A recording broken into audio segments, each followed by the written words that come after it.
Hey everyone, today I'm going live with Darius. I'm just gonna wait for him to hop on and then we'll get started. We only have 30 minutes to share with you the do's and don'ts for beginner real estate investors and things that we've learned along the way, so it's gonna be fast paced and I'm excited. Let's see, there he is. Alright.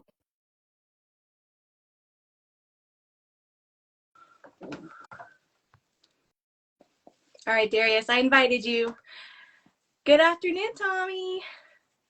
Hey, Christina. Hey Miranda, what's going on? Hey, how are you? I'm doing well. How about I'm you? good. This is Taco.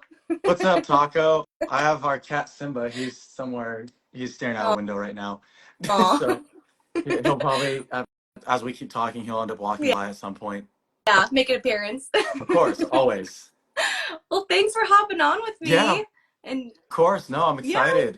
me It was too. awesome seeing you in person at the meetup. Was it last week already? God, the weeks are starting to blend together. I know.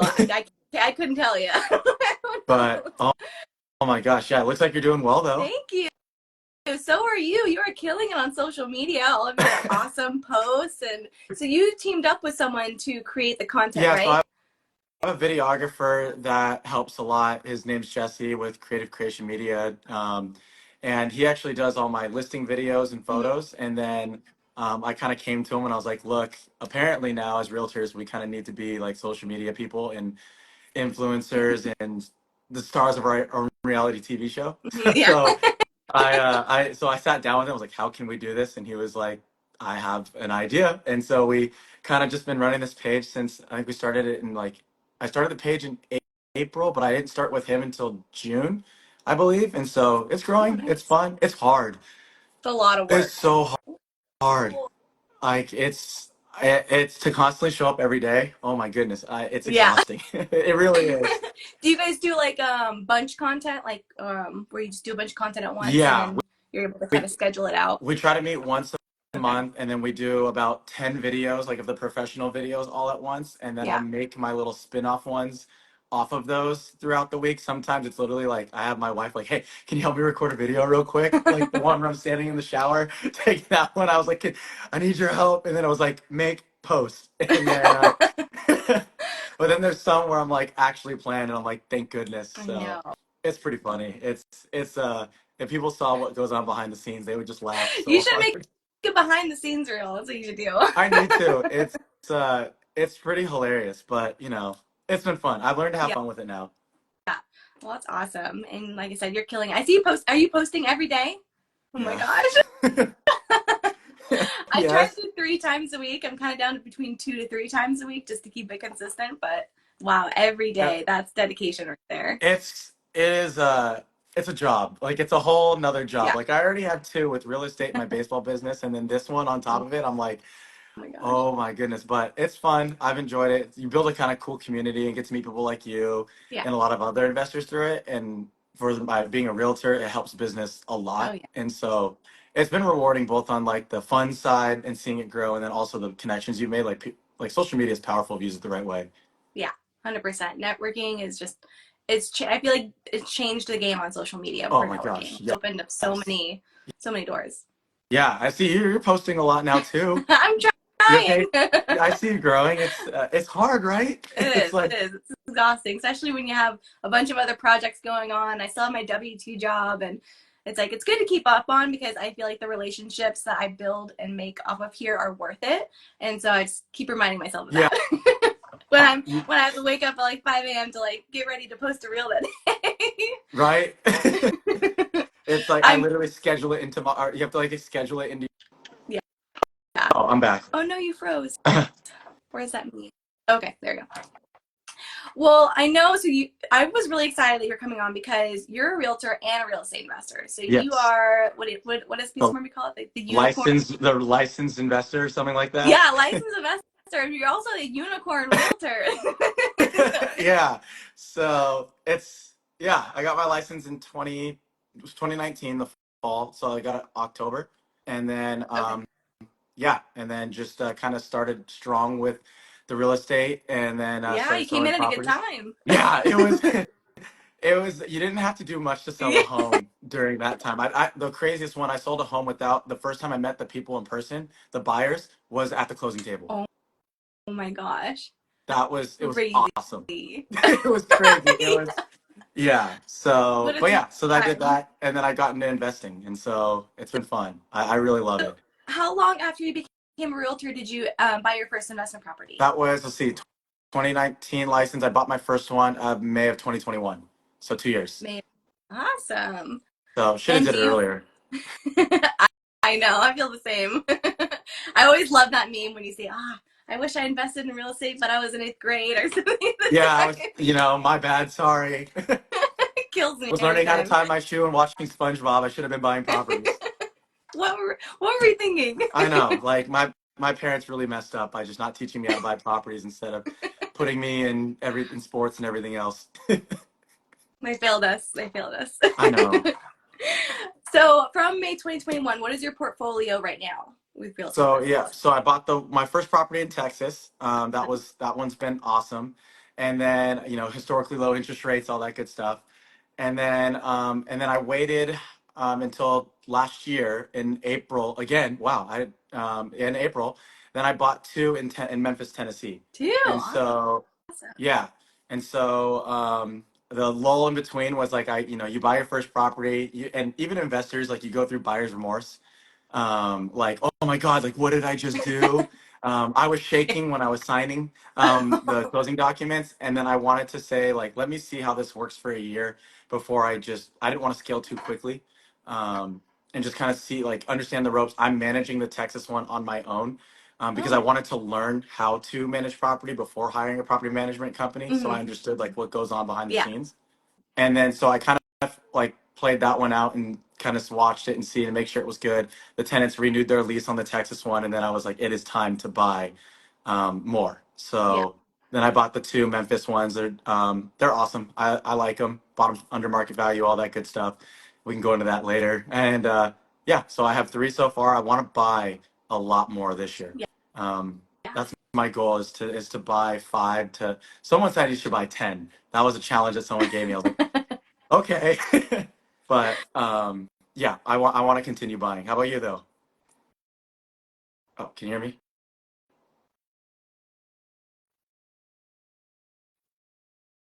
And then it was great. I was like, I think I had like a 3.5 interest rate, and then I refinanced in 2021, like a year later, and the appreciation had grown so much that I was able to drop off PMI and go down to a Oh my 2.7% interest rate goodness. on that house. Double win. It's like, because I was like, oh, I think my PMI on that thing was, cause I only put 3% down. I bought it for 420, and it was in Rockland, California. And I just remember thinking like I was nervous. I didn't want to go. It was originally for 450, and we got them down to 420. And I was like, even then, I was still like, 420. That's kind of on the line for me, because I was very, very conservative when I invest, because I just want backup plans on backup plans. Yeah, of course. Emergency savings. Of course, of course. But and then I think same thing. It was kind of a lull between the time I refinanced to the time I bought my second property in August of 2022. So, I refinanced in, sorry, 2019, not 2021. And then I lived in it for probably the total of a few years. And then that's when I moved out and bought my second property in August of 2022. Like, what year is Nice. it? And for that one, I actually ended up using did a 401k loan to get, and I only ended up having to put 5%. But I was able to buy the property, which is so funny because it's like 10 minutes from my other property. And Perfect. but I rented out my first property, and I was able to deduct that from my debt to income ratio, and that's how I qualified for my second one. But the trick is that I actually rented out my first property. It's a long-term rental, and I did it to some family members. And I was very open to my broker about that. And that was something I definitely recommend people do, is at least for like the do's of real estate, is to always tell your broker, have like a 1 to 2 year goal of what you want to do with the property before you buy it. Yes. Because if I hadn't been open about wanting to eventually rent it, I bought it knowing that I was only going to live in it for a few years and then rent it to my family. And she luckily was able to like approve that for me. And I learned down the line that a lot of brokers won't consider family renters. And so because I found that broker initially through like a friend referral, she's awesome, but she was able to just make sure so that down the line when it came to rent it out, I didn't have any problems. Nice. But Nice. I guess like that's not very common to rent to your family. I No, didn't know that. it's So I think I'm not really because lucky. you can run into so many issues, especially if like you want to rent to a family member and they want under market value rents. You can get, especially Uh, in California, if you do it in oh, California, you can get dinged for you kind of lose a lot of the benefits that come with investing because you're choosing to to rent it under market value. So with family it can get a little tricky. It's yeah. I won't rent to family. I like if you're like you got a good broker, like you're lucky. I that game's too risky for me. I know.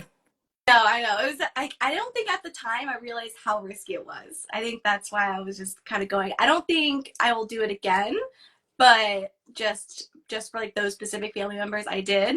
Because it just worked out that way, but I mean, they did require a lease and we did do like a rent survey to make sure that the rent that I was charging was at market value. And so I think that's why it was, okay. I mean, I'm not cash flowing on it, but I have so much appreciation in it and I'm not losing money every Ah, month. that's And a that big was thing.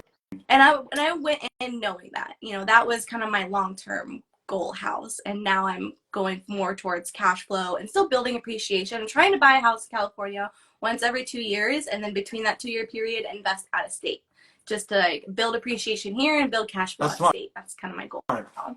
That's smart. And I think what people don't realize too is even if cash flow is awesome, but it's not everything. Because I mean, the like equity's huge, and that's the biggest wealth builder is that word right there. And then also, if you're breaking even on it because of the tax break, it's almost as if you're making money on the property because you're getting the tax deductions. Yeah, And exactly. so that's why real estate investing is so lucrative is that you win in so many different ways between cash flow appreciation slash equity Mm-hmm. and tax breaks. So and when you buy in California, if you're able to do that and not lose money, you're kind of riding Right. that golden ticket. I was like, as long as someone else is paying my mortgage, I'm happy. Yeah, exactly. That's the So goal. it's huge. It's that's why, like I said, real estate is the way. Yeah. And even when this house that I'm living in right now, I'm house hacking. So I'm renting out rooms to people. So I'm still not paying a full mortgage. And then I'm getting in the process of breaking ground on, hey, McKenna, building an ADU, which I'm going to turn that into a midterm rental as well. Because I realized also when I bought this house, I still had a 2 year goal. I like to keep the property for 2 years because then I can at least have 3 years to decide if I'm going to sell it or do a 1031 exchange. Yep. So you live in it for 2 years, you get, I think, $200,000 of appreciation. What is it? What is it called? Is you get a tax Yeah. break, so you don't have to worry about the first 200,000 because it's like great. And then Yeah, so, yeah, it's huge. The exactly. 1031 exchange is a game changer. Yeah. It really is. Most used tool for investors to Yes. scale their portfolio without getting hit with a crap load of taxes, especially out here. I know. Well, that was the goal. But going into this, I knew that I still wanted to buy a house. And even though I wanted to buy a house, I didn't just say, oh, it's too expensive. I can't right now. I didn't just shut down. I said, okay, how can I make this work? And I played with the numbers and I did the math and I figured out, okay, if I buy a house at this price, if I keep it under, I was like, keep it under 500,000. If I could find a house like that, and I rent out at least 3 rooms and build an ADU and then rent that out for mid-to rental, I'll be able to move out and buy my third property and I'll still be able to cash flow on that. And Wow, good look at that's what you. I did. That's amazing. I I had think a plan. that's I don't know, stuck to it. Yeah, and I think that's like for beginning investors, and I struggled with this too. Like when you first get into it, is having a plan and sticking to it. I think that's like step one because like you have a plan, so then you're able to like it narrows down your search because you know what your plan and your goals are, and then that sets your buy box, which is like actually really hard to find because if you like go on social media like you and I do, it's like everyone talks about Burr, then they talk about house hacking, then they talk about just midterm rentals, short-term rentals, long-term rentals, and you kind of get overwhelmed with the shiny new toy syndrome. So like for you, you found a plan that works that it can like scale your portfolio, and and it's working for you, and it's a really good plan. And house hacking, I've helped a couple of people house hack as a Mm-hmm. realtor, and actually sold one with an ADU, and they're doing the same thing.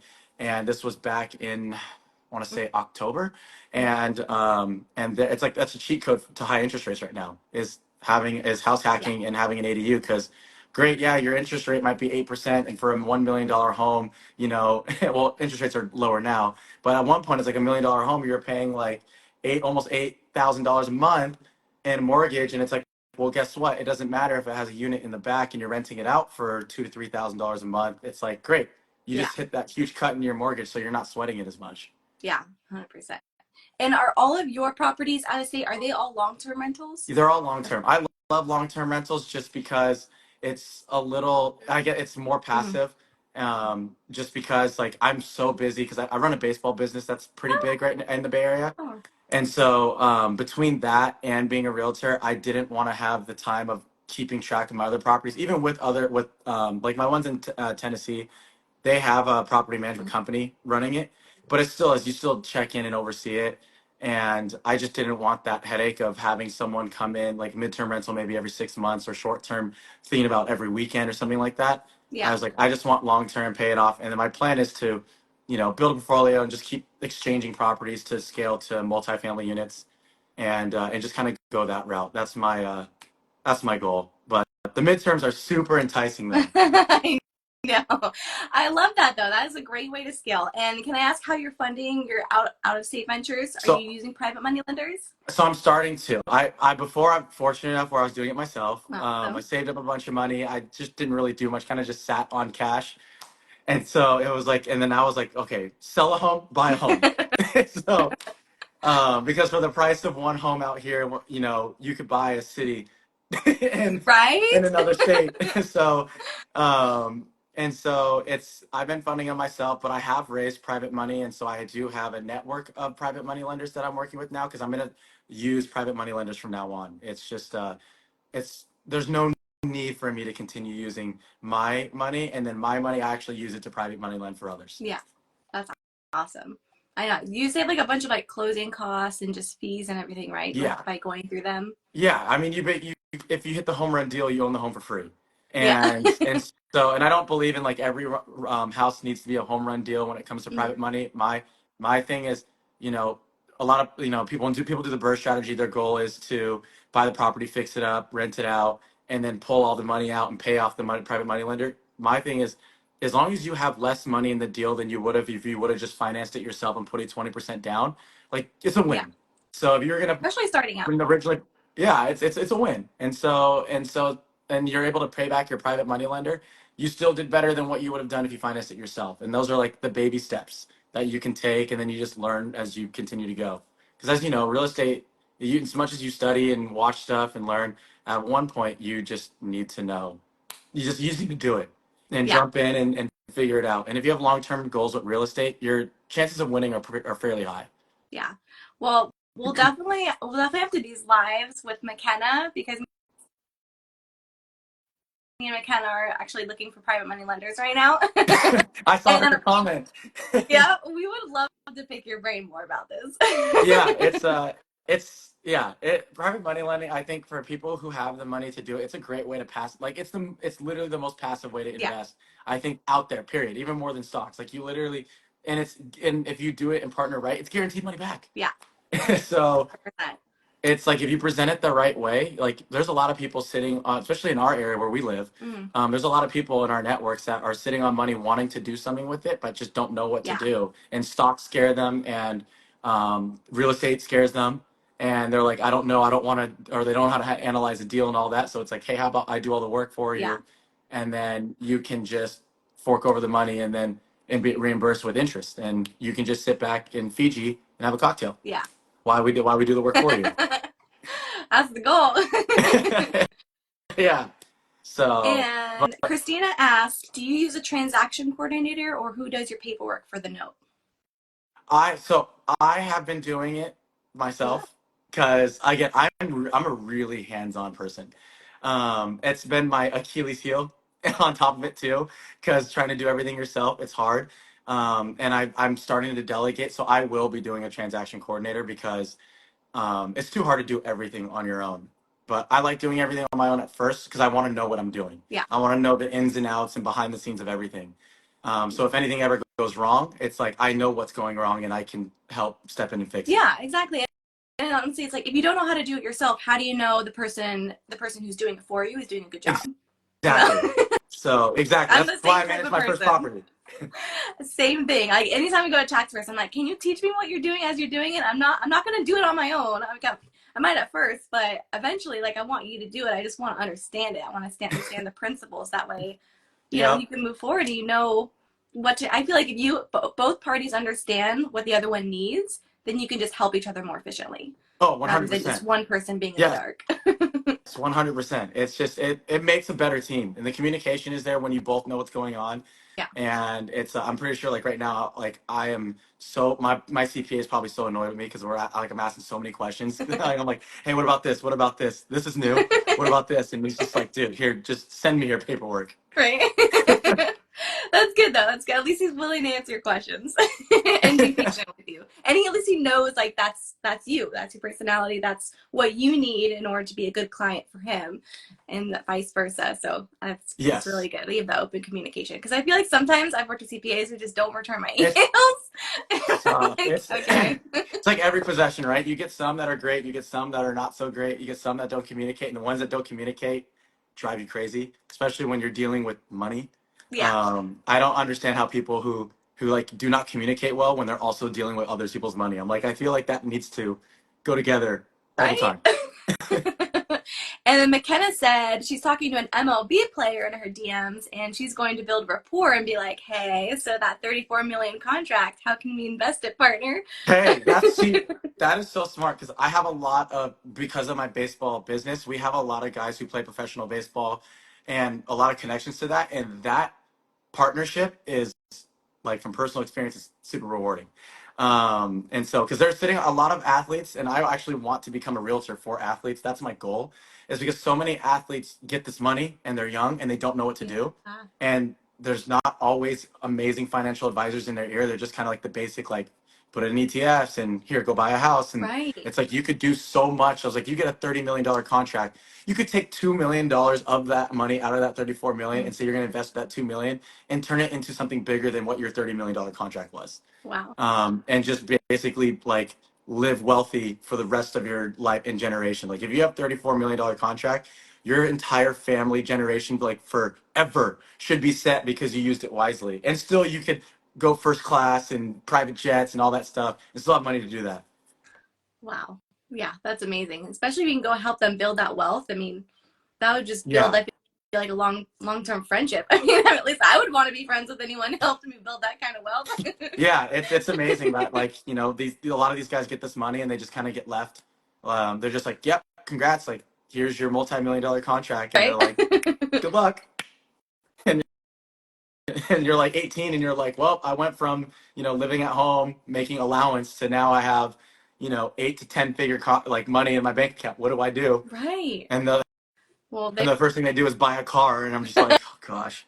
I know, not the Like, car. no, don't buy the car. I was like, buy the house, then the car. Yeah. Or buy a house so nice that it comes with a car. Like they do that out here. Oh my gosh. Well, maybe when McKenna gets this relationship going, she can introduce you guys. Yes. Yes, please do. And Please do. Christina asked, so you drafted yourself. Do you have an attorney go over it? Yeah, oh, 100%. Okay. So, yeah, I have an attorney. He's awesome. He does everything real estate for me. And he drafts everything. I look it over and have him look it over. And I basically just go to him and I say, hey, can you help me make sure I don't look stupid? And so, yeah, he's awesome. I think anyone that's dealing with real estate should have an attorney in their back pocket. That's awesome. That's so funny. McKenna just said, He's haha, he's mine. mine. That's so funny. Well, through the investment properties that you've gotten so far, what are your biggest do's and don'ts for a beginner real estate investor? Ooh, all right. Okay, well let's start with dues.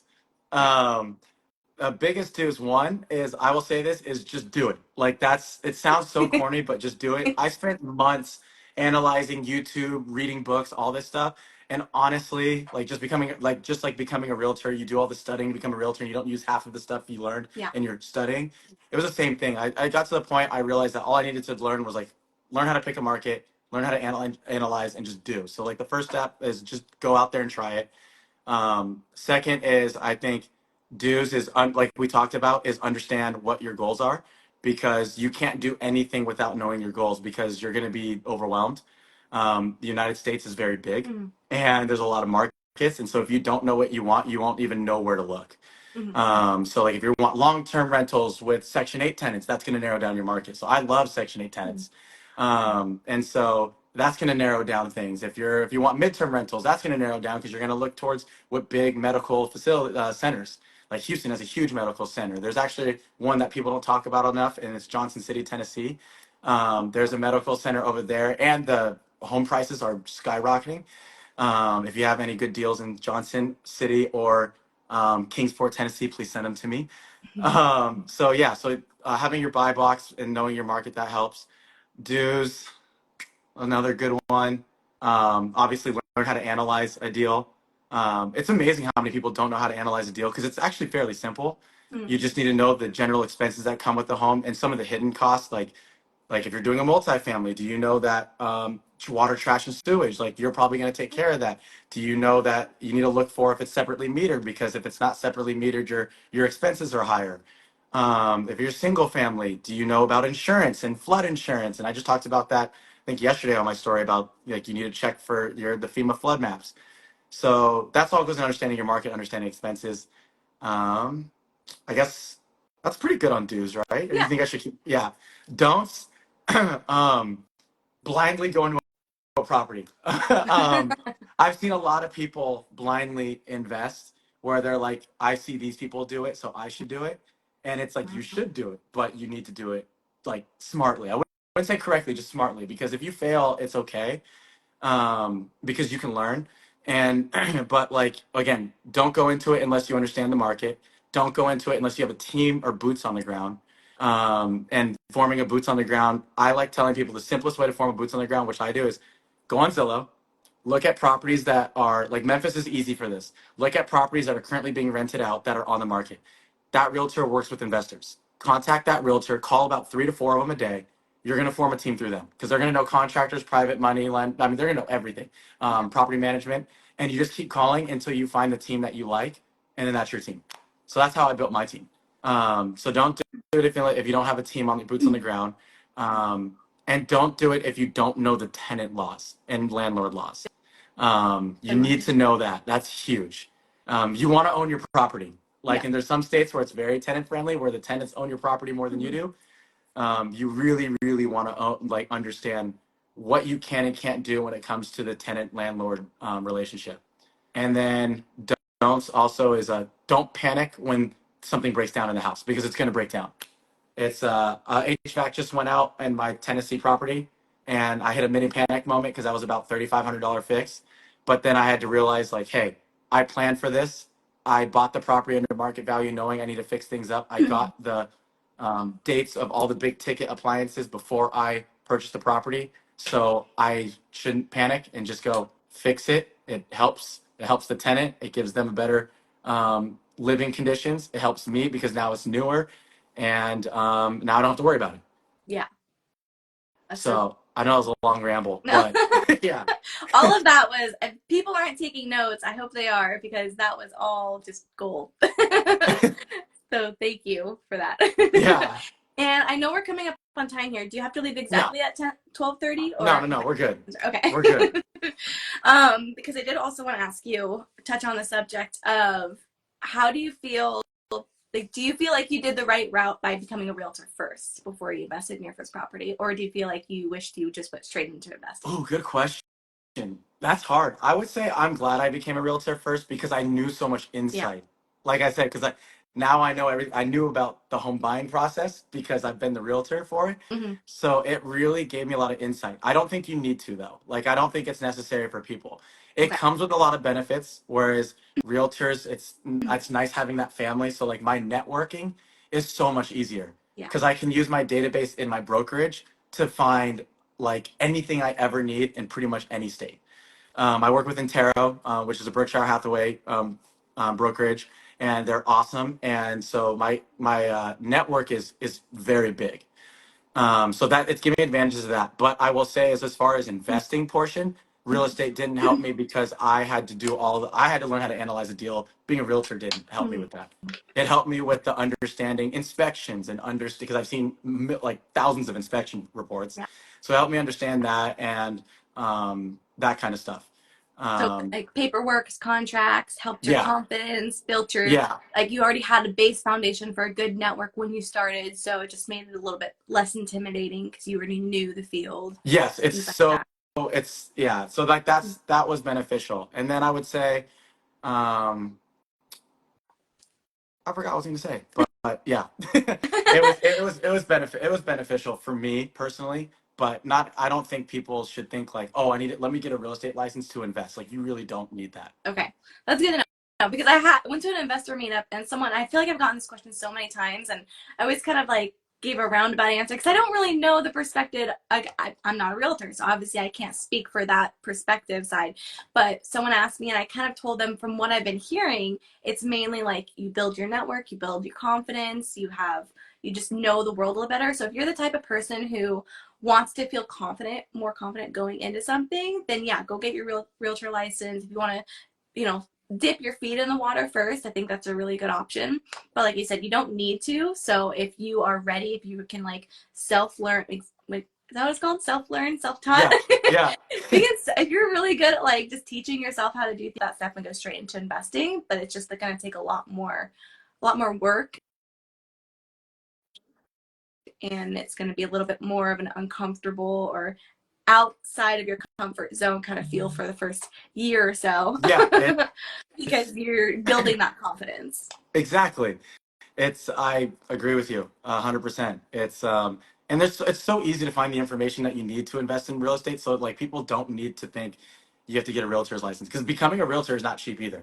It's not like you just like do an online course and you're like, yay, let me go sell. And then you're on Selling Sunset and $1 Million Listing. It doesn't work like that. Yeah. So we don't all get to just get a license and then go on TV and sell $20 million homes and then all of a sudden we just know everything. Right. It doesn't. I wish I thought it would work like that, and then here I am now making social media posts standing in a shower. So yeah. You never know where your road is going to take you. Yeah. Oh my gosh, that one video of you when you were sitting in the shower and the water was falling on you with like your reel, that was hilarious. The effort it took to make that one, and then I had my wife helping me with that one too, and we were just like going back and forth on it. It was, if we had another camera filming us making that, like it would have been the funniest thing to watch. I thought that would be more interesting than the actual post I made. My gosh, that's so great. Sorry, I had a phone call.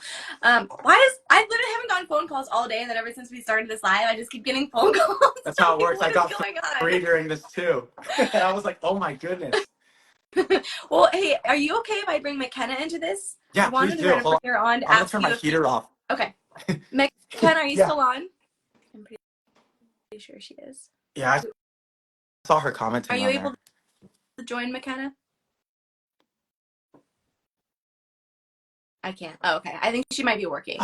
Okay, that's okay. Who works these days? My goodness. Yeah, she's at work. Dang. Okay. Well, we'll definitely have to schedule that. I wanted to bring her on because she just interviewed another private money lender, and I wanted to see what kind of questions she asked them and stuff. But I guess as a private money lender, is there anything that you're specifically looking for in like someone you're willing to like lend money to? I like what do you want to experience. see? One experience. I don't tend to because I'm actually newer to the private money lending game.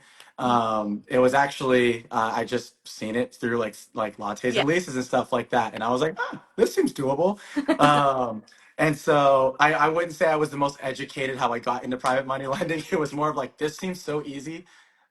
Okay, let's do it. But I guess the first is the experience because you want to know that people know what they're doing. The only thing with private money lending that if people are thinking about doing it or investors trying to pitch themselves to private money lenders, we want to see experience and we want to know the deal that you're doing because we're going to analyze it ourselves to make sure that it has some chance of going the way it's going to.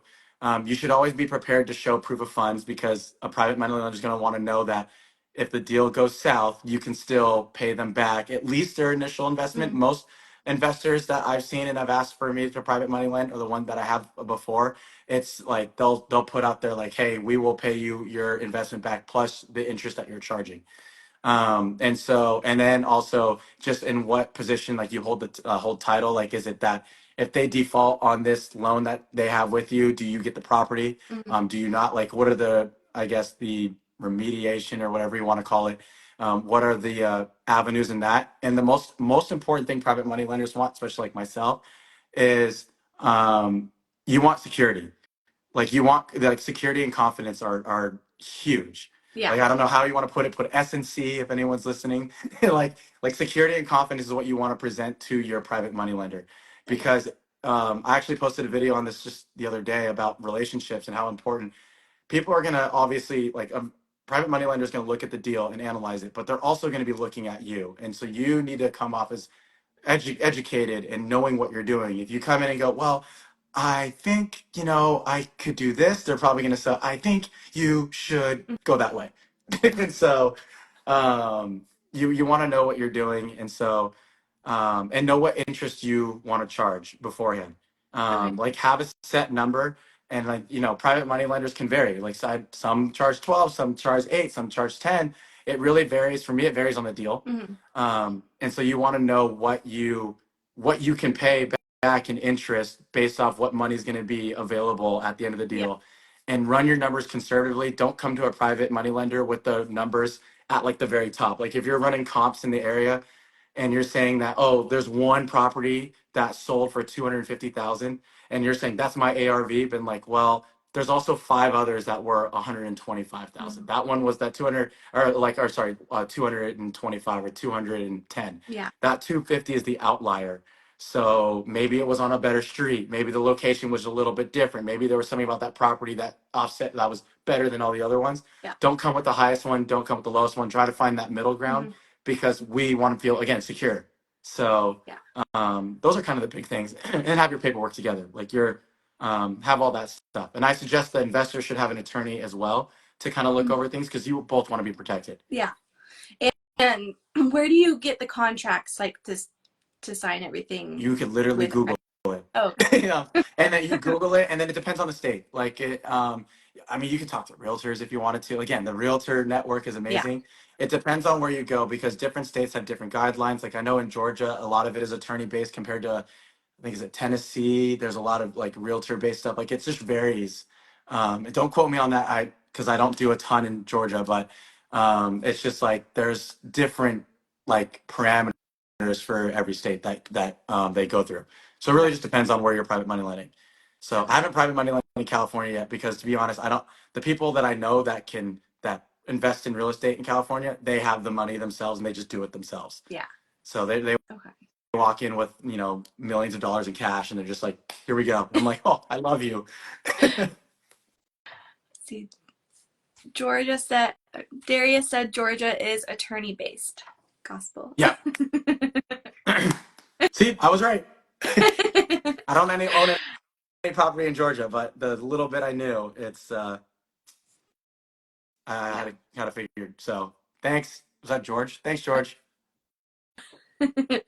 Well, that's awesome. Thank you so much for all the tips. I'm like writing it down as you're talking. Yeah, all good. No worries. Keep the questions coming. I'm fine with it. So then for like a new investor out of state, such as like me and McKenna, like would you want us to get like an on the ground team that has like years of experience with investing, or what do you think as a private money lender would they want to see from new investors, or is lending to private like new investors out of state at least like out of the question? It's not out of the question. It definitely raises some eyebrows, just because like if you have a team, it makes it way more appealing, Mm-hmm. because then it's like, okay, if you haven't gone to this area, like for instance, for me, Memphis, it varies street to street in Memphis. You give me a great zip code, and then turn the corner and you're like, uh-oh. So it's nice to have a team on the ground, because then I can be like, hey, do you actually know like this street in this neighborhood? And they're like, yeah.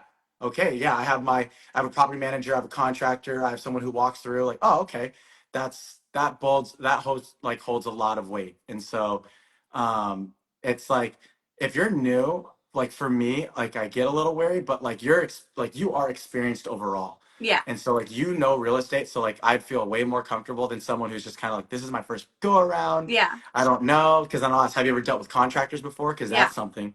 And so like and there's just a lot of things like there's a lot of hidden things that pop up that new Mm-hmm. investors wouldn't expect. Like for me, my mistake as a new investor was Mm-hmm. I forgot to pay utilities when my tenants moved out on one of my Oh property on my first property. Yeah, because I bought it with tenants already in place.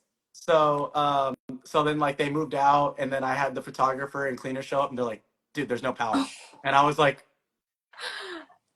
Like, oh yeah, that's right. That's my oh. responsibility. So like so like that's a rookie mistake. It happens, but when you have a private money lender, you don't want those mistakes to come up because you have someone else's money. So you have to treat that Yeah. money as it's your own. And so or even more carefully than it's your own. Yeah. Yeah. 100%. And I think I should have said that earlier. That's the biggest thing is if you treat your money as if you can find an investor that treats your money like it's their own or even more cautious than your own, then that Yeah. makes it so much more um, Yeah. appealing. Okay. Good So to you don't want them to know. be like, well, I wouldn't buy this property. That's why I'm using your money. Right. Well, okay. So as we come to an end here, I just want to ask you, what is going to be your next step? Like, what state are you looking into, and are you Ooh. sticking to single family I homes? I want to scale to multifamily. I have my eye in Louisville, Kentucky for multifamily. I love that Okay. market for multifamily. Just the cost of insurance has Oh. skyrocketed. So that's another thing people need to worry. When we were talking about insurance, like flood insurance, all that, people should really check that because insurance has skyrocketed in a lot of places. Mm-hmm. And it really just depends on the weather, on what insurance does. But I'm kind of thinking I'm going to go all in on Memphis. I kind of stalled because Memphis, like there's people know like Memphis is very hit or miss. And so, but the price to rent ratio is insane out there. I Mm-hmm. mean, one of them that I own is $40,000 and it's renting out for 880, and the other one is $60,000 and it's being rented out for 1,000 a month. So the numbers on that are great. um, and so I'm thinking I'm just going to continue buying in Memphis, and I will buy undervalued properties with tenants that have low rents. I love that because Mm-hmm. if they have low rents, you can get a better deal. And then as long as it's on a month-to-month lease and it's with Section 8, you're not gouging the tenant. It's you're going after the government. The Right. government will pay the rent. So I don't. It's not like I'm going and being like, "Oh my God, you're raising their rent on them." Then it hurts their cost of living. But like, no, they're not paying for it. Yeah. So I like those. I want to buy, like I said, probably 5 more of those, but if a good multifamily deal comes up, I'm going for it. If I can own 10 more doors, 5 to 6 more properties, or 10 more doors by the end of this year, and then equaling hopefully about almost $100,000, my portfolio $100,000 in rental income. Yeah. That's the goal. That is Will I reach it? Who knows? But I'm gonna You try. will. I believe in you. Who knows?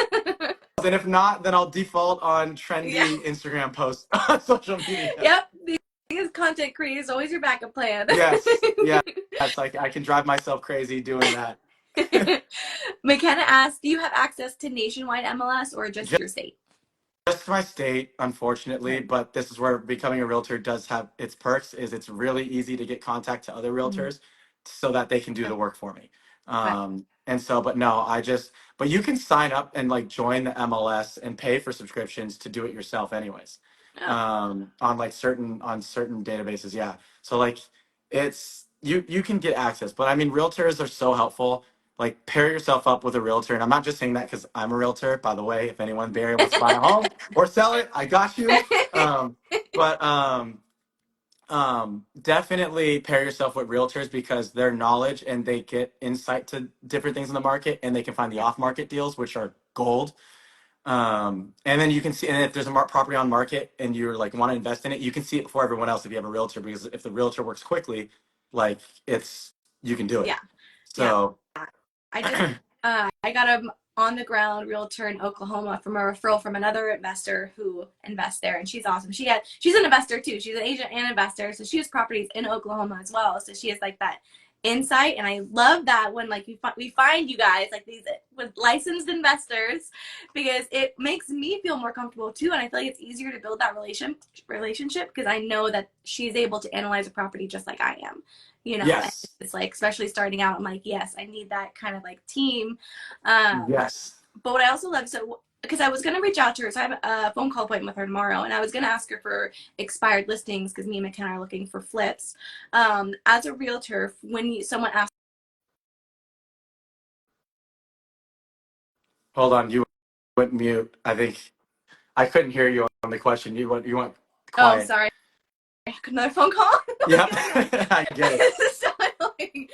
I was saying, so as a realtor, if someone asked you for a list of expired listings because they wanted to go out and find a flipper off market deal, what kind of finder's fee would you like want So technically we there? do like for if it's realtor to realtor, you do a referral that's based off a percentage.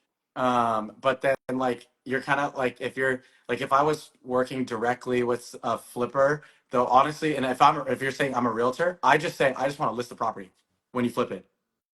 Oh, okay. That's what I do. I'm like, oh, I don't want to find you. I just want to list it. Oh, okay. That makes So that's good. that's I what like that. most realtors do. And you brought a point earlier is it's so important if you're an investor, work with investor friendly agents because if an agent doesn't know about Mhm. investing, how you run your numbers as an investor is so different compared to someone who wants to live in a property. Because Yeah. someone who lives in a property is just can I afford it? If you're buying an investment property, like there's so many numbers, you have to analyze a deal and you got to know like what your expenses are.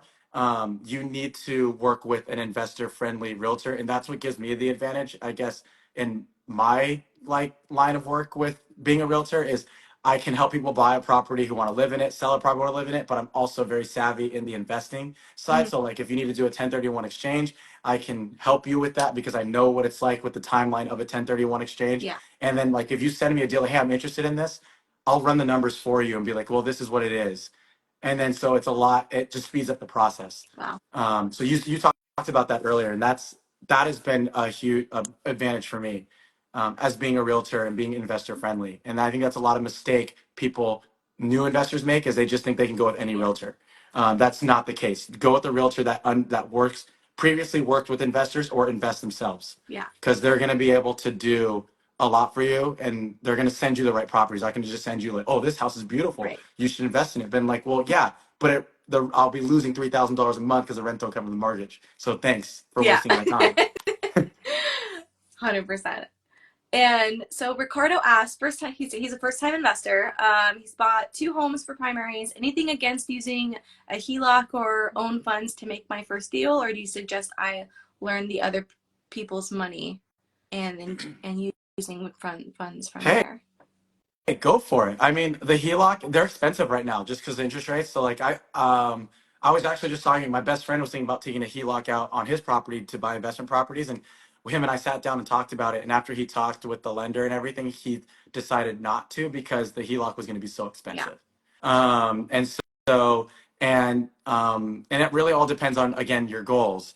So like you have your primary home, you're sitting on a ton of equity.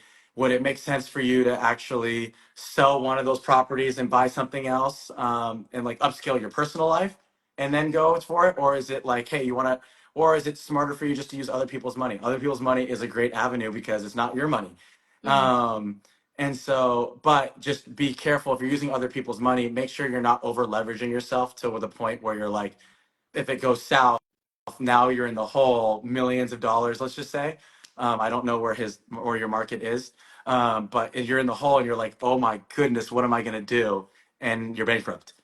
So it really you got to define like what's important to you and what you're trying to do. So long-term rental, short-term rental, mid-term rental, fix and flip. Um, establish that, and then you're probably gonna find your answer on what you should do. Okay. He just joined the Out of State Oh, Investor you Academy. He's going to be going did? through the Rookie Accelerator course soon, so he should get all Nice. those answers Yeah. very soon. Yes, that thing is helpful. I haven't signed on to that as much as I should have. My wife is the one who actually pushed us to do it because she wholesales real estate.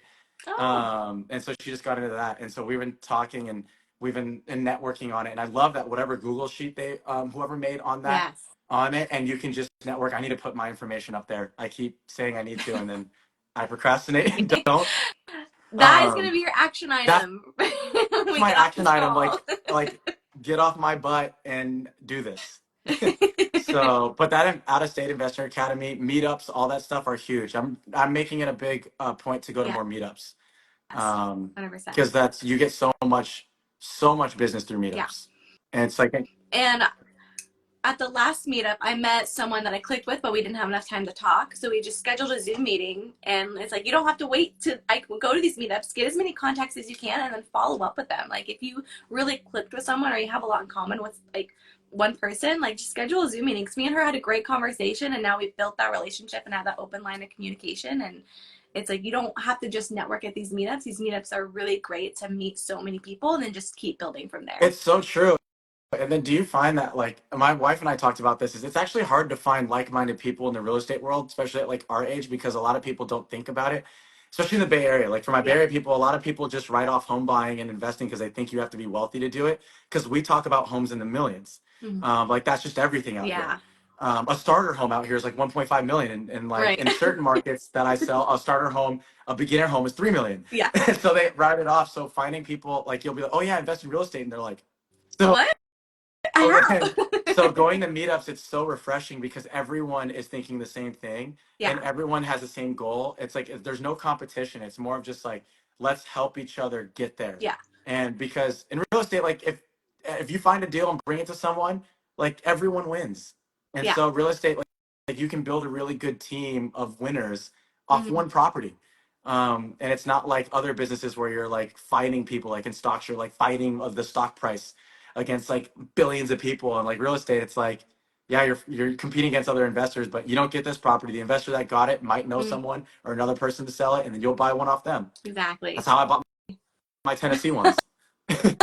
That's awesome. And Teresa even said there's a meetup tonight in San Mateo if anyone's over there from 5 to 8 p.m. at the Fieldwork Oh, Brewing. So really? that's fun. Is that where near That's you? that's close to me. I have it's date night for the wife and I, so like we Oh, try to take Fridays to be like our like time away from work. 'Cause she has a W-2 job too, plus she's wholesaling, and then I have my baseball business oh my plus realtor God. and investor. So we're very busy people. You guys are literally the dream team. What the heck? We're No, we're I trying to love. be. Hey, it's expensive out here in the Bay. Okay, you got to do what you got to do to. Um, I love that you said that though, because literally, so I'm doing all this, and my boyfriend is actually going to become, he's getting his real estate license right now. And then he's going to be working under a brokerage and eventually wants to become a broker in either commercial real estate, but he also wants to become a transaction coordinator for creative financing just to kind of dip his toes in before he starts getting investment properties as well. But I just found it so hard to really, you really need to schedule that time. Like we have had to schedule like a month in advance of when our date nights are going to be because I'm on off my W-2 job. It's 7 on, 7 off, 2:30 to 11. And he works Monday through Friday right now, like 8 to 5. So for like, when I'm on my weeks on, like I do not see him. yeah, And then on my weeks off, I'm so busy with real estate. It's like, I love that you guys are scheduling date nights though, because that is a must. Because I feel like it's very hard to have that, just quality time if you don't it schedule it. is.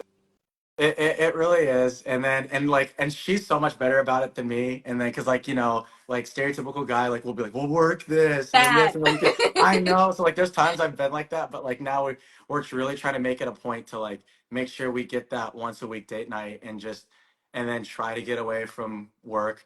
And when someone said, "Wait till you have kids," and I'm Hey, like, Christina. "Yeah, those things."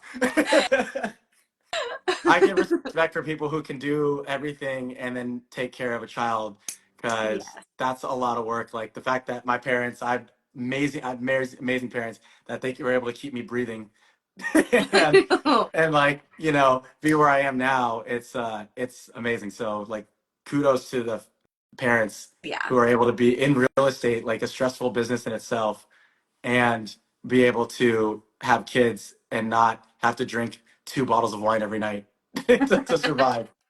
Yes, 100%. And I swear, super parents out there amaze me every day when I meet them. Like, you have how many kids? Oh, Even one kid, though, I'm like, I have a taco. Okay, that's enough for me right now. Right? It's She's an app. I have a client once, and they're like, yeah, like they bought a home in Los Altos Hills, which is like a really nice area, and they have like 2 kids, and they're like well-paying jobs and all this stuff. And then I look at like the kids, and I'm just like, you know what, like they're a great family, and I'm just like, good for you guys, like, Right. way to go. Like I'm proud of you guys. Yeah, it's absolutely amazing. One day, one day. Someone said let's see, I work too much in my W-2, great pay, but this can't be it. I'd love to get more time with my son. Investing is the way, because investing is really buying your time back. And that's really what it is. Like, I don't think it's not about money. Like, we invest in like, Miranda, you probably agree. Like, we don't, like, money's nice, but we don't invest in money just to like have a huge bank Right. account. We want to invest because I we like, when we have kids, we want to be able to be present for them. Like, I was very fortunate. My parents were at everything I did. Like, I am so blessed. And so it's like, I want to be like that, my wife and I be those parents where it's not like, I can't go to our son's game or our daughter's game or play Mhm. because we have work. And so investing gives you that freedom to be like, I'm not working, but I'm still making money and I can still pay my bills. And you don't, and like for investors, you don't have to invest to have these vast portfolios. If you invest enough to where your cash flow and your properties are paying you to buy or to pay for your bills, like your everyday bills, car, like whatever it is for you to survive, like you've kind of made it.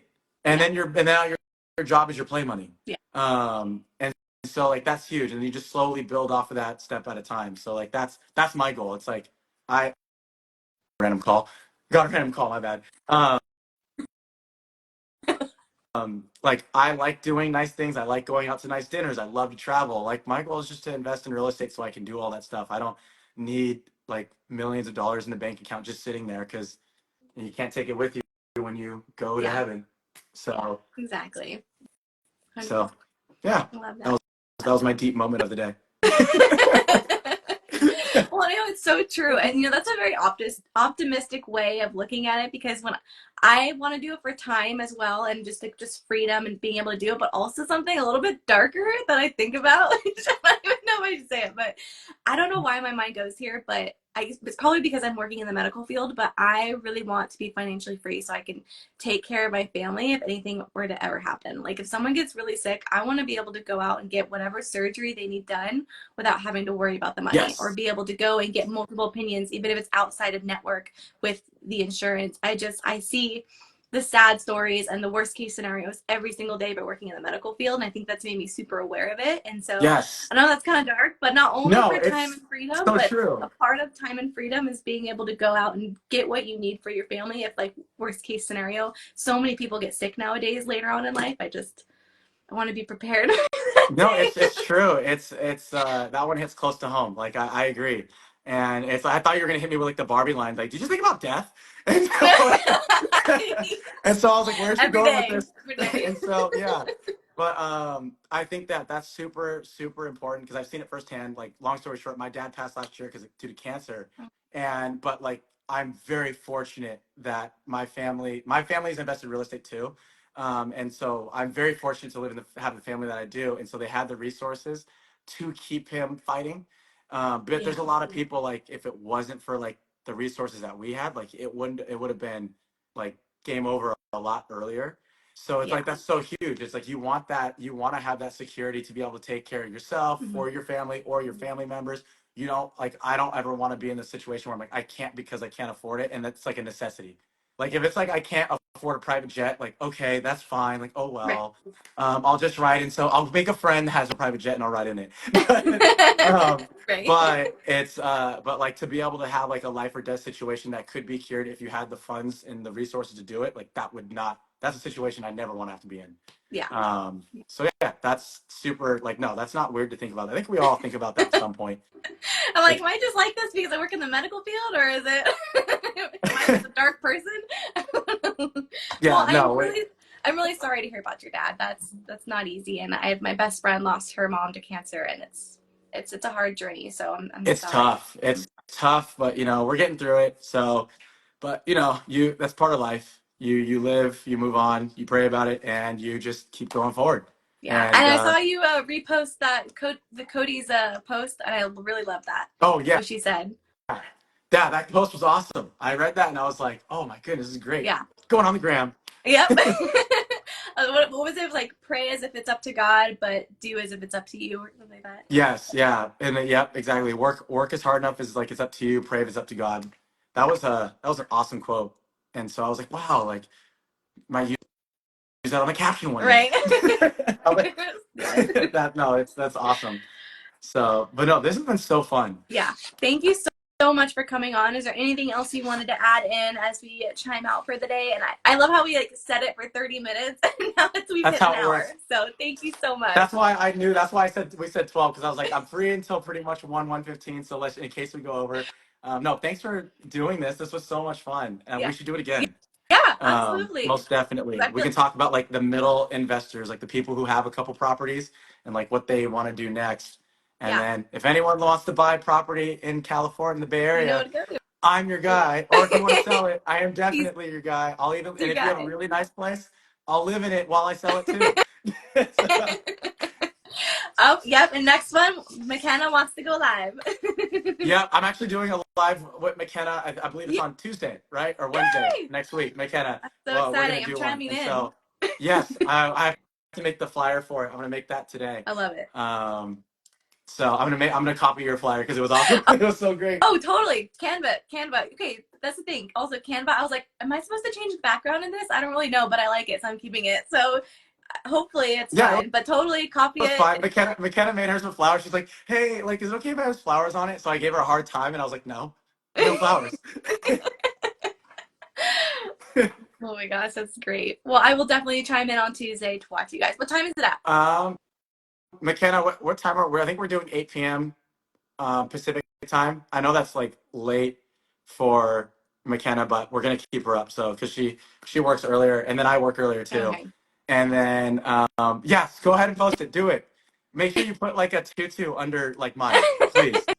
um, yeah, we are. I believe we're Tuesday or Wednesday. I believe it's Tuesday. McKenna, are you able to say? I'm so sorry. When I'm not looking at my computer, I have no idea what day it is. She's not sure either. It's okay. I'll see it when you guys post Yeah. it. Well, I'll definitely. I want to post something about it today. So awesome. Well, Awesome. thanks again, Miranda. This was awesome. Of course. Thank you. And I will talk All to right. you soon. Sounds good. Bye. Have a good one. Bye.